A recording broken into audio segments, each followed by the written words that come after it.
पड़ोसियों में इसके पड़ोस में एक राज्य पड़ता था महोबा। कौन सा राज्य पड़ता था? महोबा। यूपी और एमपी वाला बॉर्डर लगता है, एमपी वाली साइड में एक राज्य पड़ा करता है, इस राज्य का नाम क्या था? महोब। और यह महोबा के एक राजा थे जिनका नाम था परमार्दी देव चंदेल। महोबा के राजा का नाम क्या? तो इस परमार्दी देव भाई आसपास के राजा होते उनमें वैसे भी बनती नहीं है एक दूसरे से, अपना अपना साम्राज्य विस्तार करना ही चाहते थे। और परमार्दी देव चंदेल ने एक बार एक कांड कर दिया। किसी युद्ध से पृथ्वीराज की सेनाएं वापस लौट रही थी, पृथ्वीराज के जो घायल सैनिक थे वो पीछे पीछे आ रहे थे। भाई कोई भी सेना होगी उसमें घायल सैनिक तेज चलेंगे, धीमे धीमे चलेंगे? धीमे धीमे चलेंगे, तो थोड़े पीछे रह गए। इस परमार्दी देव चंदेल ने पृथ्वीराज के जो घायल सैनिक थे उनको पकड़ के मार दिया। तो पृथ्वीराज ने कहा यार ये ठीक है, हम तो कुछ ही नहीं कह रहे थे, तू हमारे सैनिकों को मार देता है। तो पृथ्वीराज ने इस बार महोबा पर आक्रमण कर दिया। कहां आक्रमण कर दिया? लिखो महोबा का युद्ध, बैटल ऑफ महोबा।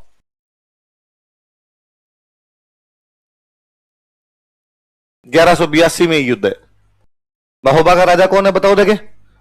परमार्दी देव चंदेल। क्या नाम है दोबारा बोलो? परमार्दी देव चंदेल। कहां का राजा? महोबा। किससे लड़ रहा है? पृथ्वीराज थाइड की राजधानी कौन सी है? अजमेर। चौहानों की राजधानी कौन सी है? अजमेर।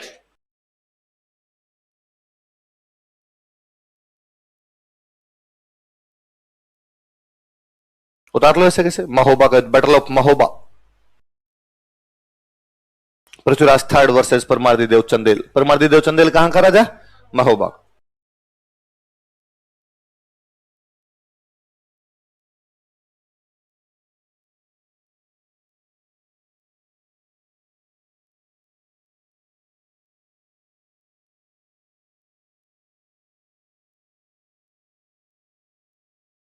लिखो युद्ध का कारण, reason of battle, cause of battle, युद्ध का कारण।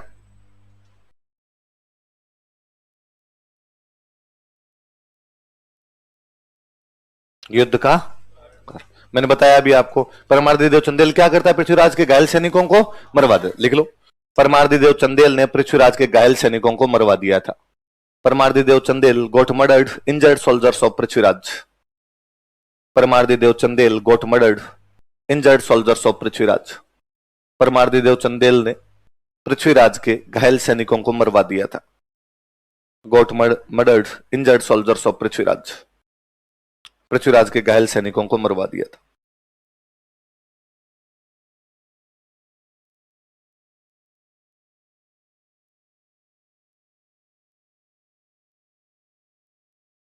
युद्ध हुआ, युद्ध में पृथ्वीराज की जीत होती। कारण एक ही है, लाइन चेंज करके लिखो। युद्ध में पृथ्वीराज की जीत हुई, पृथ्वीराज वॉन दिस बैटल। युद्ध में पृथ्वीराज की जीत हुई, Prithviraj von this battle.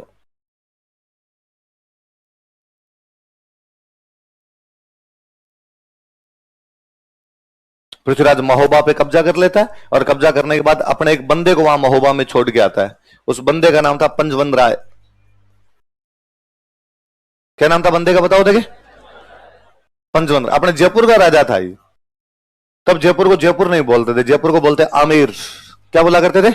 Amer बोलते। पंजवन राय को पृथ्वीराज की बहन की शादी की हुई थी, तो पृथ्वीराज का बहनों ही और लगता था। युद्ध लड़ने के लिए साथ में गया, उसने जीता और जीतने के बाद अपने बहनों को कहा कि महोबा आप संभालो। तो महोबा का प्रशासक किसको बना के आया था? पंजवन राय। किसको बना के आया? लिख लो, पृथ्वीराज ने पंजवन राय को महोबा का प्रशासक बना दिया। Prithviraj appointed Panjwan Rai as administrator of Mahoba. Mahoba का प्रशासक बना दिया। Prithviraj appointed Panjwan Rai as administrator of Mahoba. Mahoba का प्रशासक बना दिया। Appointed Panjwan Rai as administrator of Mahoba. कोई पूछेगा कि पृथ्वीराज ने महोबा का प्रशासक किसे घोषित किया था? तो किसे घोषित किया था?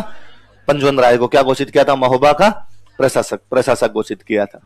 अच्छा, इस युद्ध को ना तो इसलिए याद किया जाता है कि पृथ्वीराज जीत गया था, ना इस युद्ध को इसलिए याद किया जाता है कि परमार्दी देव चंदेल हारा होगा, ना हम इसलिए याद करते हैं कि पंजवन राय को यहां का क्या बनाया गया था? प्रशासक। वास्तव में यह युद्ध परमार्दी देव चंदेल के दो बहादुर सेनापतियों के लिए याद किया जाता है। उसके दो सेनापति थे जिनके नाम थे आलाह और उदल। क्या नाम थे सेनापतियों के? किसके सेनापति है? परमार्दी देव। और कहते हैं ये इस युद्ध में लड़ते हुए वीर गति को प्राप्त हुए थे। इन दो बहादुर सेनापतियों के लिए इस युद्ध को याद किया जाता। लिखो, फिर मैं थोड़ी और बातें बताता हूं। परमार्दी देव चंदेल के सेनापति बराबर लिख लो आला तथा उदल। Commanders of परमार्दी Dev Chandel. परमार्दी चंदेल के सेनापति, कमांडर्स ऑफ परमार्दी चंदेल, बराबर लिख लो आल्हा तथा उदल। कमांडर्स ऑफ परमार्दी चंदेल, आल्हा तथा उदल। कौन कौन दो बंदे नाम बताओ देखिए? आल्हा और उदल। किसके सेनापति है? परमार्दी चंदेल। क्या नाम है दोनों को बताओ देखिए? ऐसा कहा जाता है कि आला और उदल परमार्दी चंदेल के दो सेनापति थे, लेकिन किसी बात पे आला उदल की परमार्दी चंदेल से पहले मनमुटाव हो गया था, इसलिए दोनों यहां रहते नहीं थे, महोबा में नहीं रहते। महोबा छोड़ के बाहर चले गए। क्या राजा की अपने से बनती नहीं तो राजा को छोड़ो। लेकिन परमार्दी चंदेल पर जब पृथ्वीराज का आक्रमण होने वाला था तो परमार्दी चंदेल जानता था कि यार अपने सबसे योग्य सेनापति कौन है? आला और उदल। नाराज होकर चले गए तो उनको मनाना चाहिए, और परमार्दी चंदेल ने लेटर भेजा इनके पास कि जो हो गया उसको छोड़ो, अब अपने को महोबा का साथ देना चाहिए, आपको महोबा की तरफ से लड़ना चाहिए, मातृभूमि पुकार रही है, आपको आना चाहिए। लेकिन आला और उदल ने मना कर दिया। उसने क्यों जाए? इस आदमी की तरफ से आज लड़ा जाए, कल लड़ा जाए। आज खुद पे संकट आया है इसलिए अपने को बुला रहा है, जब संकट नहीं था तब तो अपने को रखना ही नहीं चाहता था ये आदमी। तो ये बात पता चलती है आला और उदल की मम्मी को। किसको पता चलती है? आला और उदल की मम्मी को। इनकी मम्मी ने आकर समझाती है कि नहीं, यह समय आपस में लड़ने का नहीं है। यह समय यह नहीं है कि परमार्दी चंदेल से हमारी बनती है कि नहीं बनती है। यह समय है कि हमारे देश पर एक दूसरा दुश्मन आक्रमण करने जा रहा है। यह समय है कि महोबा की मातृभूमि जिसमें तुम पैदा हुए थे उसकी खतरा मंडरा रहा है, उस पर खतरा मंडरा रहा है, उसकी रक्षा का सवाल उत्पन्न हुआ है। इसलिए तुम्हें परमार्दी चंदेल के साथ जो कुछ हुआ उसे भूलना चाहिए, घर की लड़ाइयों को मिटा देना चाहिए। जब तीसरा शत्रु सामने हो तब आपस में नहीं लड़। उन्होंने सुनाई उन्हें उन कौरवों पांडवों की कहानी की एक बार दुर्योधन ये सब जो कौरव थे इन भाइयों को किसी युद्ध के अंदर गए, इस युद्ध के अंदर फंस गए, युद्ध में फंस गए। ये बात युधिष्ठिर को पता चलती है। युधिष्ठिर ने अर्जुन भीम को कहा कि अर्जुन भीम जाओ और जाके कौरवों को बचा के लाओ। भीम थोड़ा गुस्सेल था। भीम ने कहा भैया दिमाग खराब हो जाता है यार आपका कभी कभी। ये कौरव जो सुबह शाम ये सोचते हैं कि पांडवों को कैसे मारना है, डेली नए नए तरीके आजमाते हैं कि अपने को कैसे मार दिया जाए। आज ये फंस गई, ठीक है, अगला मार मूर देगा, मजा आ जाएगा अपने को। और पापा कहते इनका बाजते लगे इनके पीछे, हम इनको बचाने के लिए क्यों जाएं? युधिष्ठिर ने कहा चिल भीम चिल, वयम पंचम अधिकम सतकम, वयम पंचम अधिकम सतकम। जब हम आपस में लड़ते हैं तो वो 100 है, हम 5 हैं। जब कोई तीसरा लड़ेगा हम 105 हैं। कितने हमें? वयम मतलब हम, पंचम अधिकम सतकम 100 से 5 ज्यादा है। 100 से 5 ज्यादा मतलब कितने हो गए? हमारी घर की लड़ाई का फायदा कोई आनिया बानिया नहीं उठाए। यह लड़ाई कौरवों पांडवों के बीच की है। तीसरा पक्ष बीच में आएगा तो कूटा जाएगा। अर्जुन भीम जाते हैं, उस दिन कौरवों को बचा के लाते हैं। अलाउदल की मम्मी कहती है कि उसी प्रकार तुम्हें जाना चाहिए और महोबा की रक्षा करनी चाहिए। अलाउदल जाते हैं, उस युद्ध में क्या बेहतरीन लड़ते हैं, खूब अच्छे लड़े थे, और कहते बाद लास्ट में उसमें वीर गति को प्राप्त होते हैं। अपने राजस्थान का इतिहास इस मामले में बड़ा समृद्ध है। हमने उन लोगों को याद नहीं किया जो युद्ध जीते थे, हमने अक्सर उन लोगों को याद किया जिन्होंने संघर्ष किया था। जीत हार के फैसलों से हमारे पे कभी भी कोई असर नहीं। अपने ज्यादातर उन सेनापतियों के नाम याद है जिन्होंने अपने युद्ध हारे हैं, कि गोरा बादल, जेता कुंपा, अला उदल, और ये सारे के सारे युद्ध हारे हुए।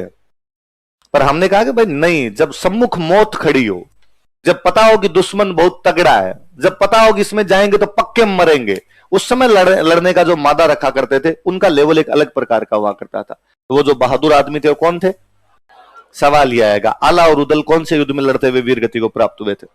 आला और उदल कौन से राजा के सेनापति थे? आला और उदल कौन से राजा के खिलाफ लड़े थे? भाई बात समझे? देख लो पृथ्वीराज इतिहास का कितना बड़ा राजा, उसके बावजूद पृथ्वीराज को खा गए इस युद्ध में। तो इस युद्ध का पूरा फ्रेम यदि किसी के पक्ष में जाता तो वो किसके पक्ष में जाता है? और तब आला और उदल की मम्मी और याद आती है कि हमारी यहाँ की एक महिला किस कदर बहादुर रही होगी, जिसको पता था कि बेटे जाएंगे तो मरेंगे, जो ये जानती थी कि इस युद्ध के अंदर अपने की जीत की संभावनाएं नहीं है, फिर भी उसने अपने बेटों को भेजा।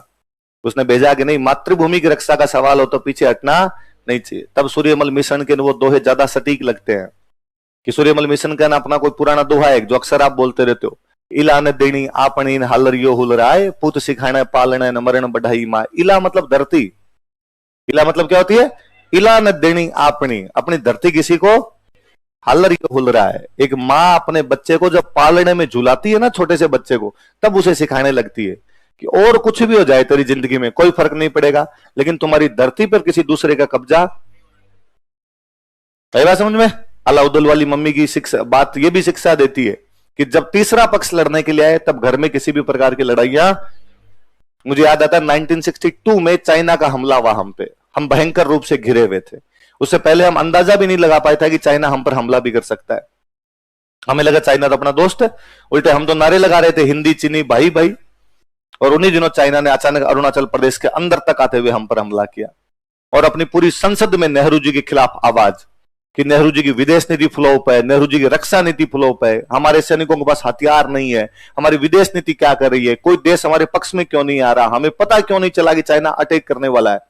और नेहरू जी की हालत खराब, जो खड़ा हो वो डमरू बजा जाए, जो खड़ा हो वो नेहरू जी के खिलाफ बोल के चला जाए।